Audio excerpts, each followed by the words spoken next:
Now, to a highly unusual election in the United Kingdom taking place today. It's in the seaside town of Clacton, and the far-right politician Nigel Farage is standing. His main challenger, though, is a joke, quite literally. He's a comedian called Count Binface, who campaigns wearing a large trash can on his head.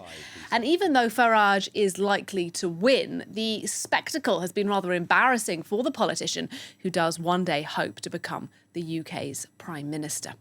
Well, Philip Turle is with me from our International Affairs desk to talk a bit about this story. And Philip, I mentioned Binface, obviously, because he is the person who's garnering lots of headlines. But actually, there are quite a few candidates in this race in Clacton. Yeah, this is actually quite a record-breaking election that is taking place, a by-election in Clacton, this seaside resort in southeastern England, which voted overwhelmingly in favour of Brexit back in 2016. So it's always been a town that supported Nigel Farage. It was there that Nigel Farage was elected for the first time to Parliament after trying 8 times. He's been elected since 2024.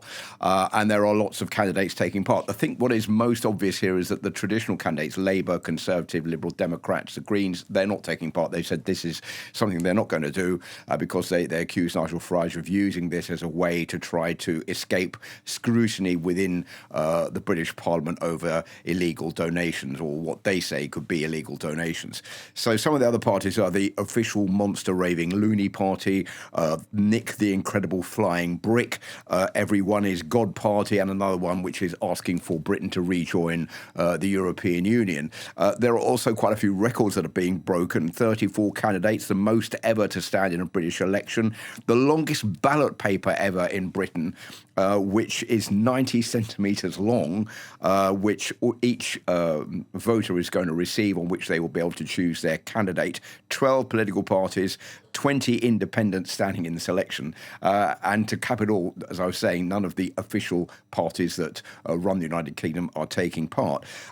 Nigel Farage is seeking re-election, as I said, because he is under scrutiny over a £5 million donation, which came from a Thailand-based cryptocurrency billionaire called Christopher Harborne.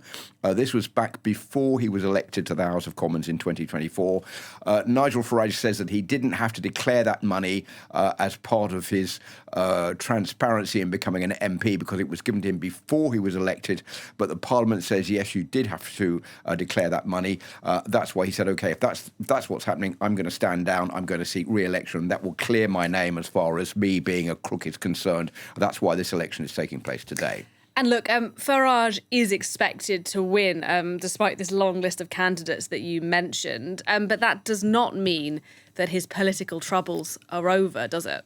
Well, first of all, the fact that he's running against this primary candidate, Count Binface, does not look good for him. He's been the subject of many jokes in the UK, even from within the House of Commons. Keir Starmer, the former Prime Minister, just before he left office, said, well, when you go to vote in the election in Clacton, we hope everyone will put their vote in the bin.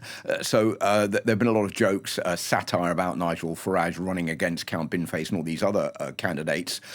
So that's not going to look good. And if Count Binface does fairly well today, I don't think there's any doubt that Nigel Farage is going to win this election. He's given about 70% of the vote so far, although we won't know until tomorrow morning what the outcome is going to be.